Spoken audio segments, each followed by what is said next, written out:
நான் கூட ஒரு செகண்டில் கோல்டுன்னு நினச்சிட்டேங்க. கோல்டு விற்கிற விலைக்கு எனக்கு செயின் வாங்கிட்டு வந்தியான்னு சொல்லி கேட்டேன். அது கோல்டு கிடையாது, கவரிங் தான். கவரிங்லேயே நீ போட்டுக்கோன்னு சொல்லிட்டு கலாய்ச்சிட்டு இருந்தா. நானும் எங்கள் அக்காவும் சேர்ந்து சிரிச்சிட்டே இருந்தோம். எங்கள் அம்மா வேற இல்லையா, அம்மா கடையில் இருக்காங்க.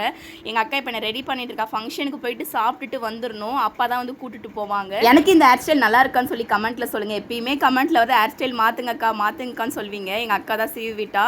பார்க்க சின்ன பொண்ணு மாரி இருக்கானா, ஆள் தான் கொஞ்சம் பெருசாக இருப்பேன். 2000 தாங்க நான் பிறந்தேன். 25 வயசு கூட நான் தொடவே இல்லை. நான் எங்கள் அக்கா எவ்வளோ ஸ்லிம்மாக இருக்கா பார்த்தீங்களா. எங்கள் அக்கா நல்லா சாப்பிடுவாங்க. ஆனால் உடம்பு வந்து அவளுக்கு வெயிட்டே போடவே போடாது. டயட்லலாம் இல்லவே இல்லைங்க. நல்லா சாப்பிடுவா, ஒல்லியாகவே தான் இருப்பாள். ஆனால் நான் வந்து அடிக்கடி டயட்டில் இருப்பேன். ஆனால் அதை ஃபாலோ பண்ணாமல் விட்டுருவோம். அதை ஃபாலோ பண்ணணும். நம்ம சாரீ பிஸ்னஸ் வந்து ஸ்டார்ட் பண்ணியிருக்கோம் இல்லையா, எல்லாருக்குமே ஃப்ரீ ஷிப்பிங்காக வந்து கொடுத்துட்ருக்கோம். சாரியாக இருக்கட்டும், ட்ரெஸ்ஸாக இருக்கட்டும். நான் வீடியோவில் வந்து ஃப்ரீ ஷிப்பிங் வர சொன்னேன் இல்லையா, எங்கள் அக்காவில் நான் இங்கேயே வாங்கிக்கிறேன் ஒரு 2 சாரீ. எனக்கு ரேட் மட்டும் கம்மி பண்ணி, எனக்கு கொரியர்லாம் போட வேணாம், கொரியர் அமௌண்ட் ஆச்சு எனக்கு கம்மி பண்ணு, நான் பாண்டிச்சேரிலேருந்து நான் சென்னைக்கு நானே எடுத்துகிட்டு போய்க்கிறேன்னா அவளுக்கு ஒரு 2 சாரீ நான் கொடுத்துருந்தேன். நீங்கள் சாரீ ஆர்டர் பண்ணுற மாதிரி இருந்தால் என்ன சாரீ வேணுமோ அதை ஸ்க்ரீன்ஷாட் எடுங்க. வீடியோவில் இருக்கிறது மட்டும்தாங்க அவைலபிளாக இருக்கும். ஸ்க்ரீன்ஷாட் எடுத்து வாட்ஸ்அப்பில் அனுப்புனா வாட்ஸ்அப்பில் ரிப்ளை பண்ணுறவங்க தனியாக இருக்காங்க. அவங்க டீட்டெயில்ஸ் வந்து சென்ட் பண்ணுவாங்க.